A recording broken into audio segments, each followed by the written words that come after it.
Rewind 94.3 WERW Monroe. Rewind 94.3. This is Unsigned, and I'm Jill Elinor. And today I have Barker and Broski, but just Broski, in studio.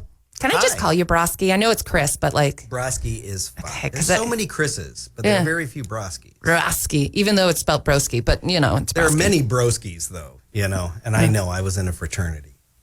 But, Mike couldn't make it. He wanted, he wants to be safe during our pandemic times. So. Well, and I can only have one other person in studio anyway. Oh, I guess he didn't have a choice then. What kind of music, I know you're going to hate this, is Barker and Broski? That is...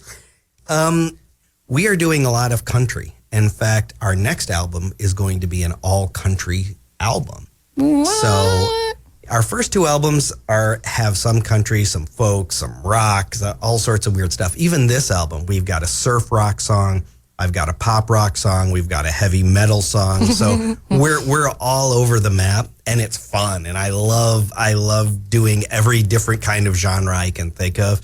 But it does make it, when somebody asks you what you kind have of to put as a musician, I feel like you have to put yourself in a category. Otherwise, how would people even know if they might like you? Yeah. Like when we go to publish, I put our stuff through CD Baby, and they put it on Spotify and all that fun stuff.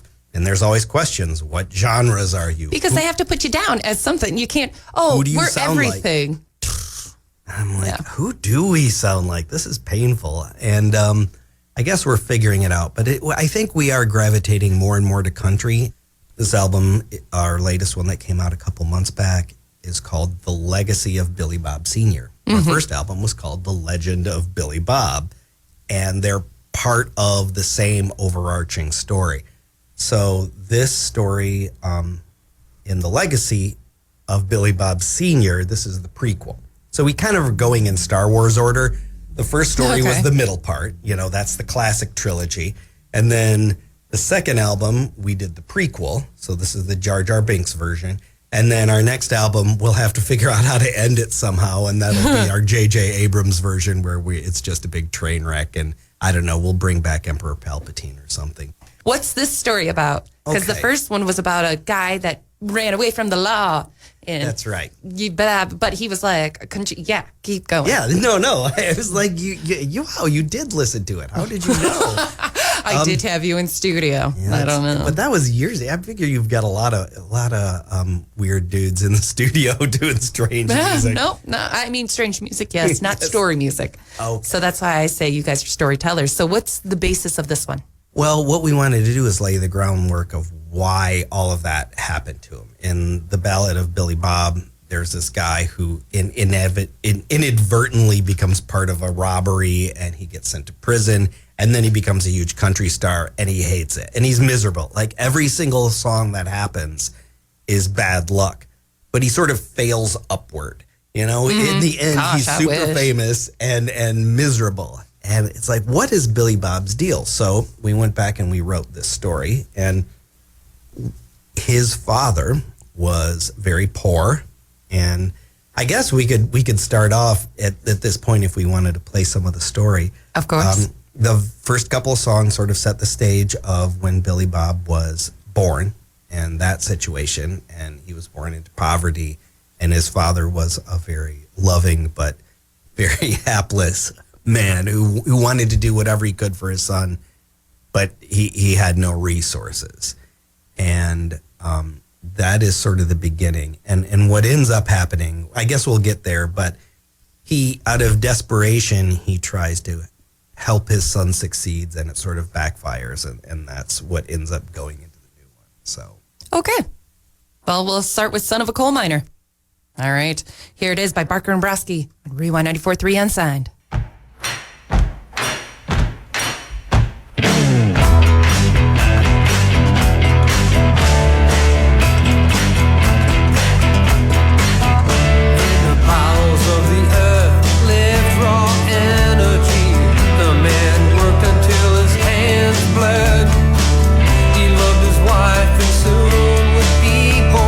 Son of a coal miner in a quiet country town.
My truck, it was a total piece of junk. Wouldn't start in the winter, overheated in the summer. I spent more time repairing than I ever did driving. I just can't understand why it was stolen. Somehow now it's gone, and everything is worse. I miss the time I spent with my wrenches, jack and grease. My troubles, they were something, but now I've got nothing. My job was as hard as a job could be.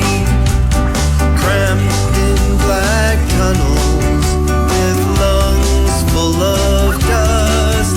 I dreaded every day of vacant toil for pennies until the day the boss man let me go.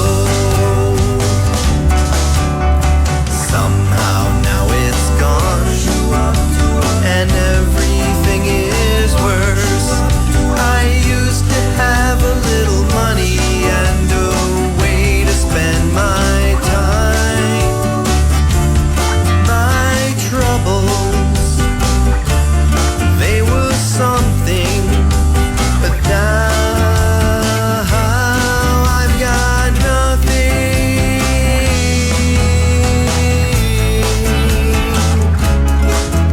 I thought I had it bad. I didn't know how much I had. My wife never had much love for me, it's true. The only time we spoke was to remind me of my faults. Every night cold dinner and sleeping on the couch until the night that she walked out for good. Somehow now she's gone, and everything is worse. My loneliness is harder to endure than constant nagging. My troubles, they were something. They were really something. They were mine. I could hold them, tuck them into bed, and rock them off to sleep. They would keep me warm at night. Oh, I know they needed me. My troubles, how I miss my troubles. Oh, I want my troubles back. I need my troubles back, because now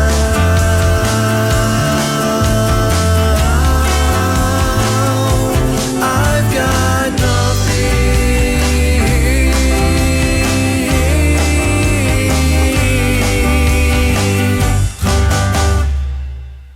Rewind 94.3. We were talking.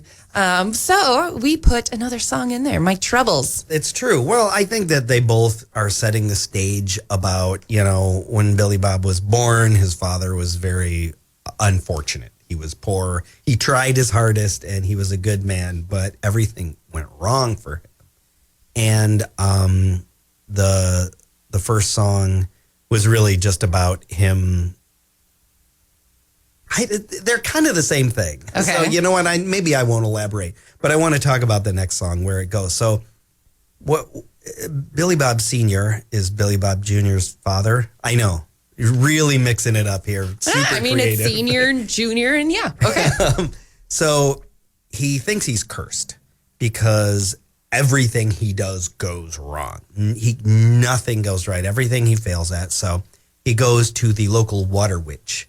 They live in the Appalachians. What's a water witch? Is that an actual thing? It is an actual thing. I did research on magic of the Appalachians. And basically, these are the same kind of old women. If you ever read Terry Pratchett, no? Okay. No. The witches, well, she's a witch, basically. Okay. But she's a good witch. Not like Glinda the Good Witch. More just like how probably witches actually were, which were midwives, were women who helped with health care and support of families. Like apothecary? Yeah. You know, an Just herbalist. like herbal? Yeah. So he goes, and these women were traditional healers in the Appalachians and descended down from the traditional healers in Europe. And yeah, she, I don't know if we put this in the story, but according to her backstory, she delivered Billy Bob, and she is sort of the local healthcare. But she also has a reputation of, you know, she's a witch. She can cast spells and curses and things like that. So he goes to... But she's a good witch. Why would she cast a curse? Well, that is the thing. So he goes to... and our next song is called Granny Hillbane, and that is her name. Okay. And he goes to her and says, I think I'm cursed. Can you break my curse? And she says, no, you're just poor. I'm sorry. I don't have a cure for being poor. You're going to have to, I don't know, get a better job or something. And what ends up, well, I'll let the song describe it. What ends up happening, things kind of take a strange turn into weird territory. And this is where our story of Billy Bob really begins. I'm excited. I love your music. It's a story. All right. I love stories. So let's get to Granny Hillbane by Barker and Broski on Rewind 94.3 Unsigned.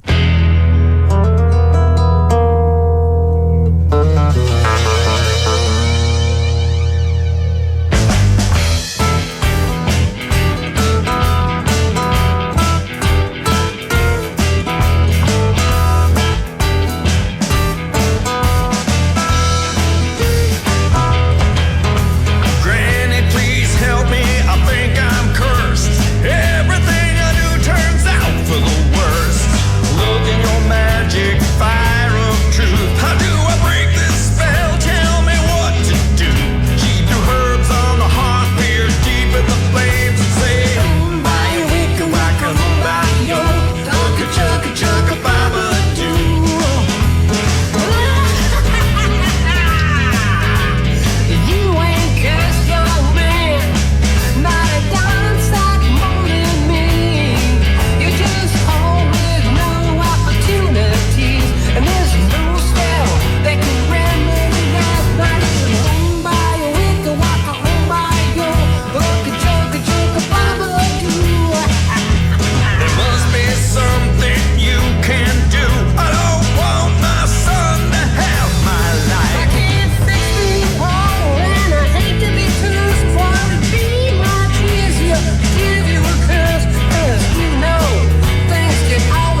Y94.3. That was Granny Hillbane by Barker and Broski, who I have here in studio. I'm Broski. Oh, yeah. I'm Broski. Yeah. I'm half of Barker and Broski. Barker is just washing his hair. He couldn't make it here. Yeah. Even though he's not welcomed anyway. Well, he's welcome. Just okay. But anyway, so Granny Hillbane. Yes.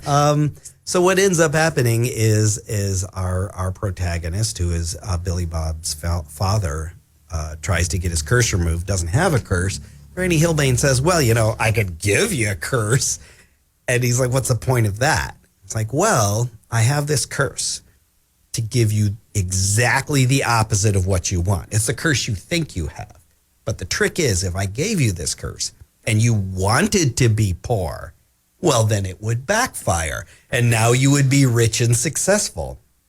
I'm so confused. What? Okay. So there is a curse to get the opposite of what you want. It doesn't mean that bad things are going to happen. It just means whatever you want, you're going to get something different.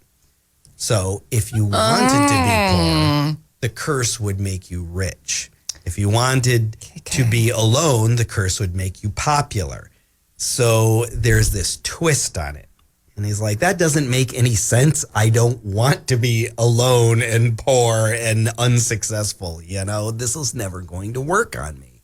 So thanks. Yeah. Later.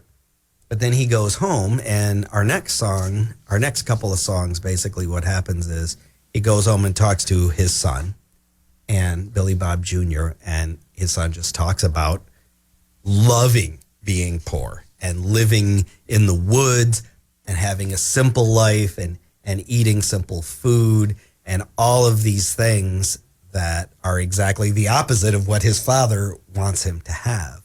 So his father decides that he doesn't have any other option. So he decides to curse his son so that his son can become rich and successful. Look at this. Yeah. See, okay. Now it makes sense. And this is why this hopefully explains what happened to him in the first installment, which is everything goes wrong.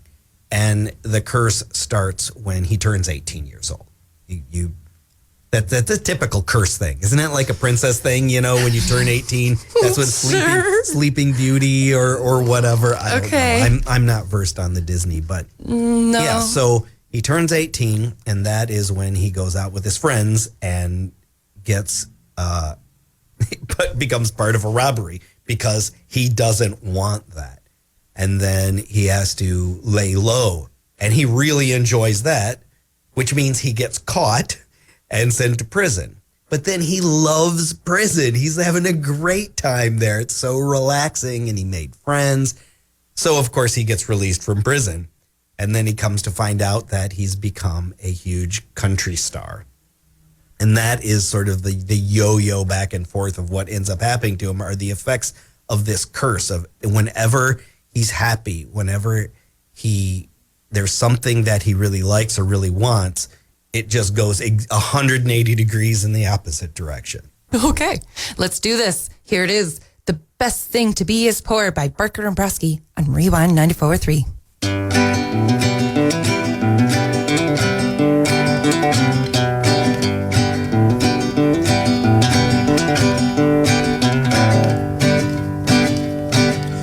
Cornbread is the finest delicacy, and it don't make one lick of sense to have more than you need. With soft and crunchy, warm and toasty, a warm and filling treat.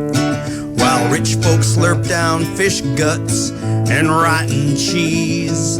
Priceless things don't cost a dime. You've all the air and sunshine that you need. Cool water, soft grass. The best thing to be is poor.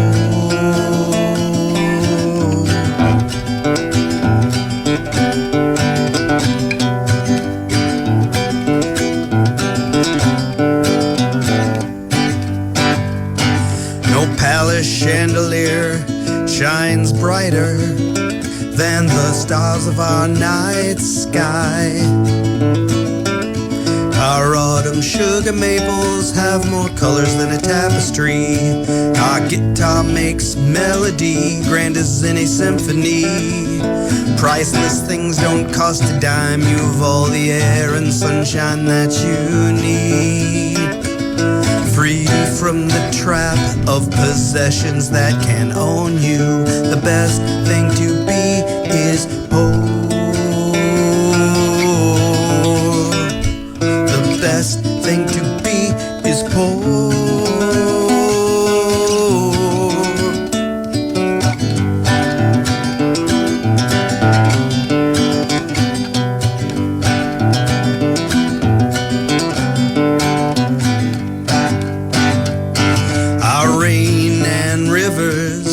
More luxurious than any fancy five-star hotel bath.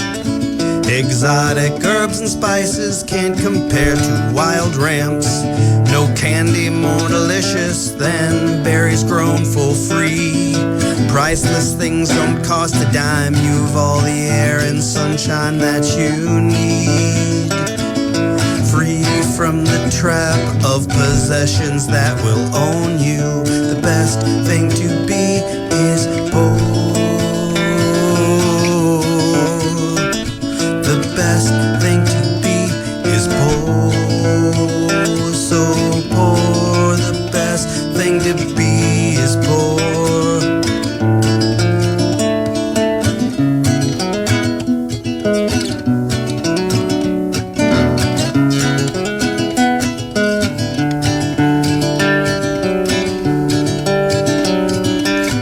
Folks Nip and Becker, they don't like one another, but we have each other, and we'll always stick together. So poor, the best thing to be is poor. So poor, the best thing to be is poor. Rewind 94.3. That was The Best Thing to Be is Poor by Barker and Broski, who I have Broski in studio. Did that make sense? Who I have Broski in studio? Whatever. Yes, you know what I meant. I only have one person. The back half of Barker and Broski. Back half? You're just the sidekick? Well, we're kind of like a pantomime horse. You know, you got to have one person as the front legs and one person as the back legs. Maybe it's a paraplegic horse. You know, it's just nobody. Would they have has like a legs. half a wheelchair? Is like he'd have his front legs, but then the back half would have wheels. Or just hanging behind him. Just dragging. I don't know. Horses are strong. They could probably do that. My horse knowledge is clearly reached its limit. I've never had a horse. Yeah. All right. So your song. Best thing to be is poor. Yeah. So the point is the point of this song is now that Billy Bob Sr. has cursed his son to get the opposite of what he wants. He needs to double down and make sure that his son continues to want to stay poor. And this is not, again, I'm not telling people. This is a character saying the best thing to be is poor because he's cursed his son and he's lying about it. The best thing to be not be is poor. And the flaw in his logic, he makes a lot of good points, I like to say, because you know what? Cornbread is delicious. I made a cornbread last week and it was awesome. And I am a bit of a cook and I do like it. Chili. I make chili and cornbread is a wonderful side. Never got that. Chili and cornbread. I like, because, here you go. My own recipe. I can make a mean chili. Well, I like it. I never had anybody else eat it, but I like it. But cornbread with it, that would just ruin it. That's like you don't mix them together. Well, it's just a side. I know, but you can dip it. No, I want that as my dessert. Put some maple syrup on that. Butter. So delicious. Oh, yeah, well, that's acceptable. Okay. That's you can have the cornbread for dessert. All right. So the best thing to be is poor. Yeah, that is the end of that. And that is where and it works. This is when the part from the first album takes over. Billy Bob turns 18. The curse comes into effect and it works. His father's plan does work, but it doesn't end up turning out exactly the way everybody likes. Well, I feel like how Billy Bob turned out Well, except maybe the jail. Every parent's dream. Oh my God, he's famous and rich and he has everything. So probably But Billy he Bob hates it. Senior. Yeah. That's the thing is the father, Oh, it God. worked the way the father wanted, but it is not the way the son wanted, which is Do parents care? how parenting works. My mom. We want you to appreciate all the sacrifices we made so that you could have what we wanted you to have. Oh, see, but if I wanted to be poor, if I was Billy Bob, my mom would be like, no, honey, it's the greatest. Like, but Mom, I'm really depressed and I can't. No, honey, it's great. Like, yeah, like Fake it till you make it. her life of mine just went swell. So I don't think parents care. Like, no, honey, you're rich. You're fine. I don't know. Maybe that's just my mother. Well, you got to put on a brave face. You know, you have to pretend like everything's okay. You're there. You know what? You can't have your parents being like, yeah, your life does suck, man. We failed. Like nobody wants to, even if it was true. Don't say that. Yuck. Can you be my parent? Can you be my new mom? No. You see, I did such a good job parenting that my children won't speak to me anymore. That's how independent they are. Oh. Is that success? Is that what that looks like? Do they just not like you? I'd rather not ask. Personally, I'm like, I think I'm happier not knowing, but Okay. they're adults. Do you Heck, they're see probably them? your age. They have their own lives and they do their own thing, and I support that.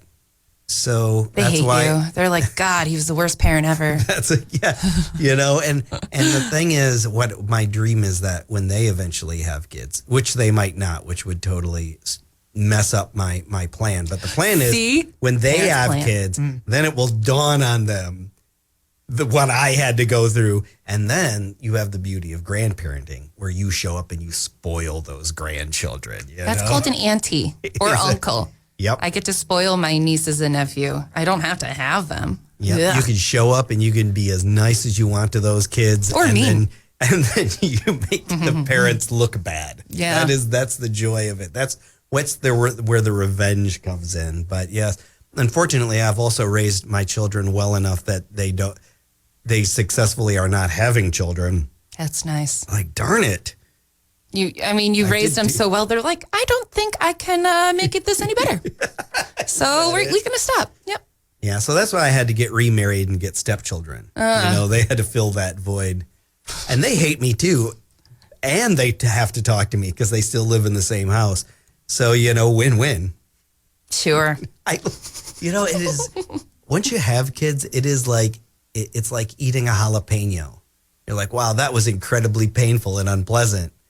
I'd like another one, please. You just get used to it, But then it comes out the other side, and oh my God, why did I do this? Why? Why did I have that second one? To remind you That's you're your alive. wallet. That's your wallet. Why did it just keeps coming out of my pocket. You just, Gross. you've got to experience all the experiences, You got to feel all the things. No. And as much as I'm a fan of lying on the couch and vegetating, you don't appreciate it as much if that's all you do. See, I'll just lay on my yacht because I'll have the money.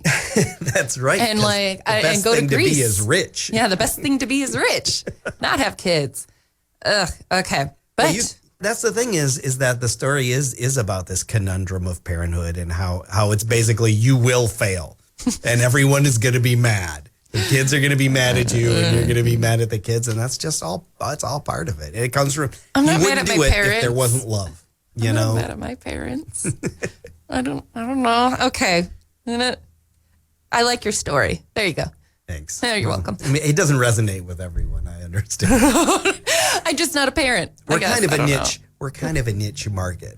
All right, but now we're going on to Smorgasbord. Well, yeah, and one of the funnest songs I think we've probably ever done is Surf Zombie. Uh-huh. And Mike sends me these lyrics, and it's great. I'll just get them through email or whatever, and it'll be like, what do you think about this? I'm like, Surf Zombie? Yeah, sign me up. I was born to write this song.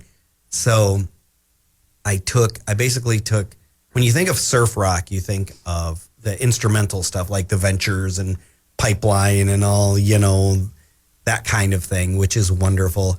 And you think of like the Beach Boys and the harmonies and everything. So I sort of smashed those together. This has instrumental portions that are like Ventures or Dick Dale, that kind of thing. And I love it. That the guitar was made to play songs like that. And then the singing comes in. It's kind of a happy little boppy beach song about a zombie.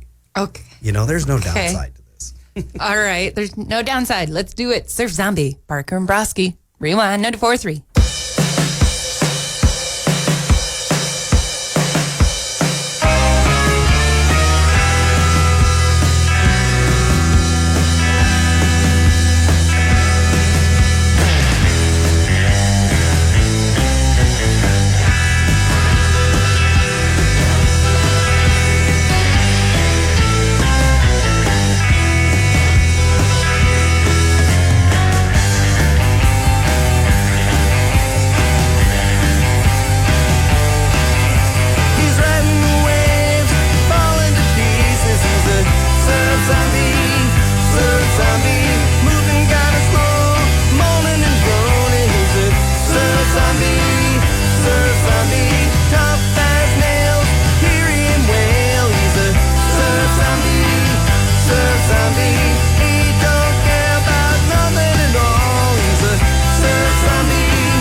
Rewind 94.3. That was Surf Zombie by Barker and Broski. I like singing. That is a fun song. I just want to do an animated video for that, except I have no talent or money in creating animated Stickers videos. And have your redheaded stepchild do a video on YouTube with stickers. Yeah, that's just like little paper dolls, maybe on like sticks, and then move them around. Yeah. Works for South Park. But yeah, I would love to do. I think it would make a wonderful video. I just don't know how to do it. But the next song is "My Old Friend." Is that correct? Am I on this proper schedule? And this is probably Mike and I write a lot of silly stuff, a lot of goofy things. You don't say. And it's fun. And you know what? We were talking about who do we sound like, and I once described us as the country Tenacious D. Yeah. and I'm thinking that is dialing it in. We are kind of a novelty band like Flight of the Conchords or something like that. But we do occasionally write a non-goofy song, and this is it. This is our one non-silly song on the album. We met our quota. This is actually a personal song. Mike wrote the lyrics about his own life and his own friends. And Are you in this song? No. This is when he was younger. Mike and I met in college. This was about a friend from high school. And so I tried to do something, again, instead of when somebody gives you a song, Surf Zombie, I'm like, oh, I'm going to do it like the Ventures and the Beach Boys. But somebody gives you a personal song, and it's like, no, I'm not going to be influenced by somebody's music. If any lawyers out there, I did not steal anything from the Ventures or the Beach Boys. But, I want to think, what is my music from the heart? What are the kind of things that if I just sat down and I started playing, would just come out? And that is where the music came from. So yeah, we have, this is our one sincere song, just to completely ruin the entire genre that we're supposed to be in. All right. I like a little ruiner, a little yes, kind of thing. Party pooping kind of thing. All right, let's get to this party pooper song, My Old Friends, Barker and Broski.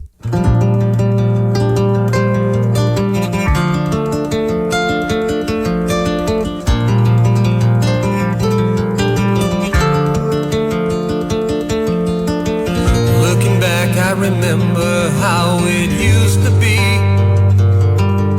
Silly tales of glory, inspired by a dream. My hair is getting thinner, my belly's getting big. My old friends remind me of myself. Though we grow and change in many different ways, there's still a part of you I carry with me today. The years were few in measure and many in my heart. I look back fondly on those silly old times. We grow and change in many different ways. My old friends are still a part of me. We grow and change in many different ways.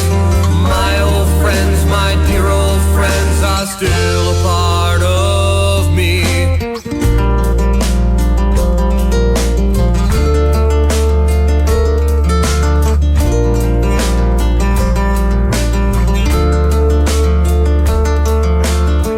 I've lived through them and I've grown a lot.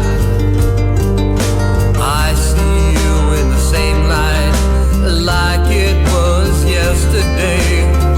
You talk as if no time has gone by. Life goes on, but one thing remains the same. Our bond in memory, when our lives overlap, we laughed and cried, and a few times almost died. Some are the best memories that I'll ever have. Others are hard to forget. We grow and change in many different ways. My old friends are still a part of me. We grow and change in many different ways.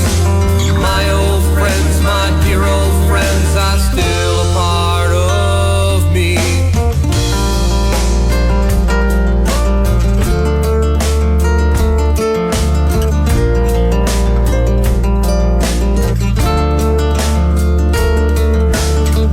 I know I've drifted in my walk of life, but I find myself returning every now and then. I need a good old shot of my memory, my tears of joy I shed for what you've done for me. You saved my life, that I can't deny. Your kindness was beyond your years. My friends, my dear old part of me. Every day is a tribute to your memory.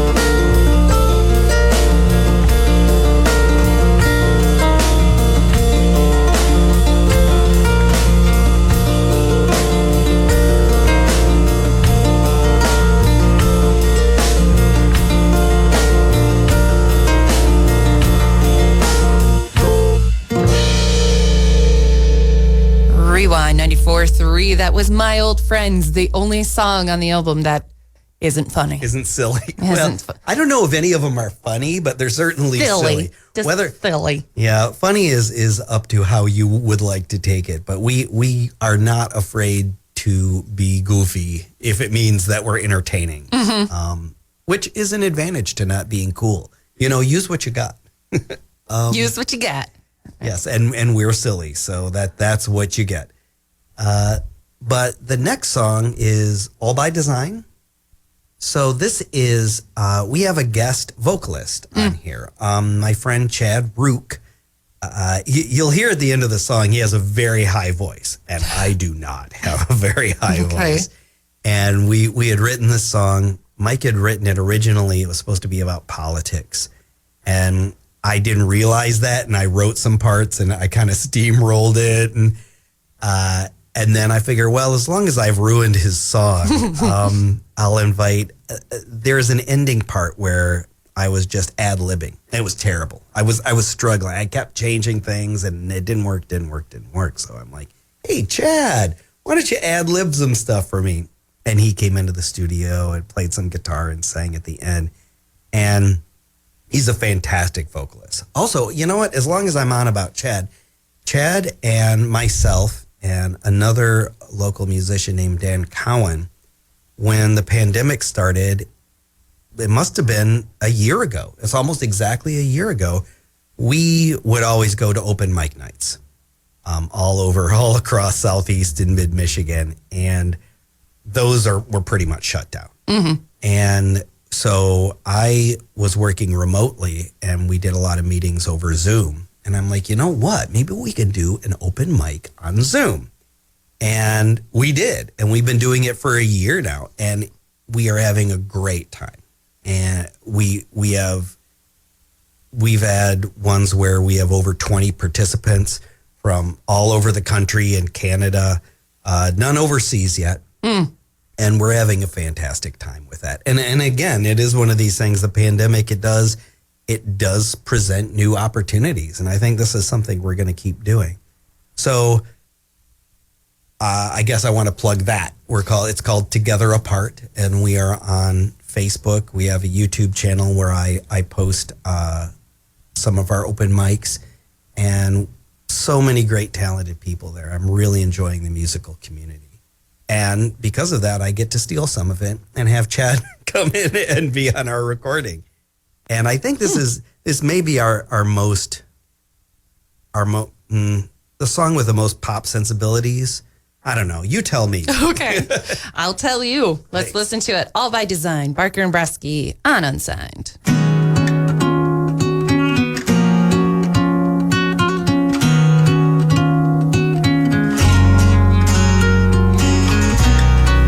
Malleable chemistry, waterfall tapestry. This is my life on the line, but maybe that's all by design. Orchestrate memories, visual clarity. Many know it's not the nine, but maybe it's all by design. Watching the time go by, waiting for a new situation. Where do we go from here? Tell your crazy story and I'll tell mine.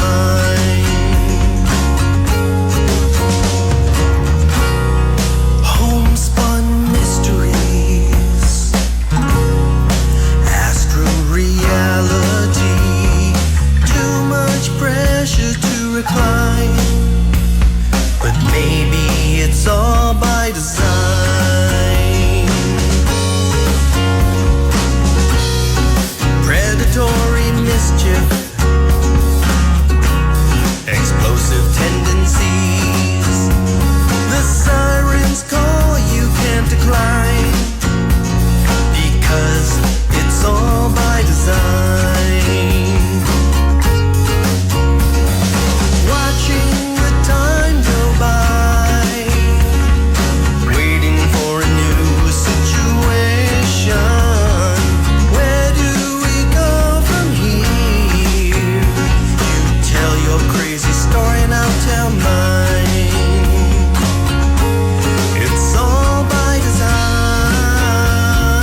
Rewind 94.3. That was all by design by Barker and Broski. So one after another, the Battle of Ides of March, or it's just Battle of the Ides of March. Battle of the Ides of March. Yes, this is kind of our metal song. Okay. Not like death metal, but more like when heavy metal was Led Zeppelin 3.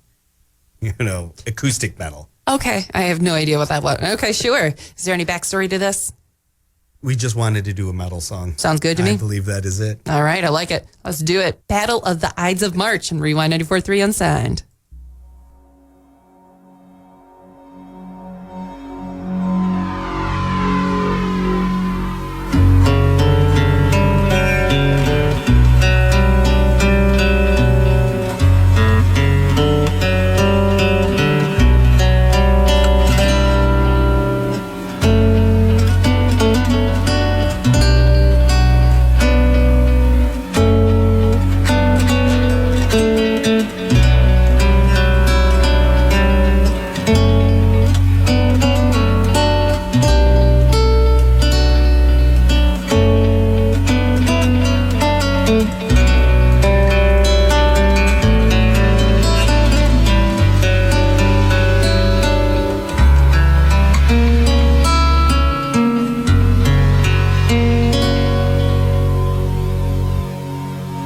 On the Ides of March there's thunder.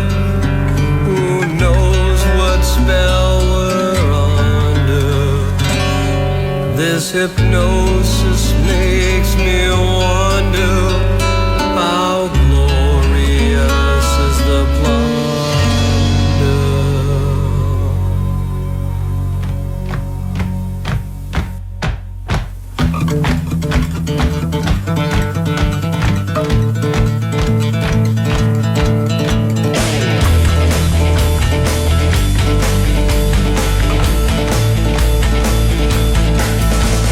No man is an island.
sons and daughters, just like lambs to the slaughter, just like they were told they ought to, then purified with blood and water.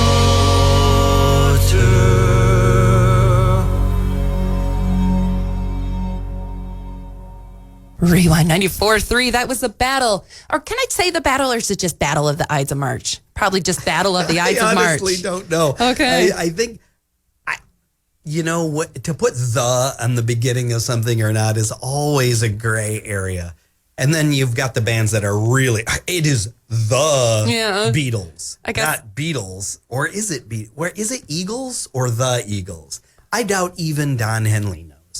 I don't think they care. They're just counting their paycheck like, yep, 1, 2, 9 million. Yeah. So, who cares? Use the if you want. Yeah, use it. I don't care. Do we get more money with it? But yes, that's all we have for today because we are out of time. But thank you for coming in. It's always a pleasure. I was super pumped about coming in. This is really fun. Good. And we'll hurry up and finish our next album so we'll be able to come in again soon. I know. I can't wait to see what the story's going to be.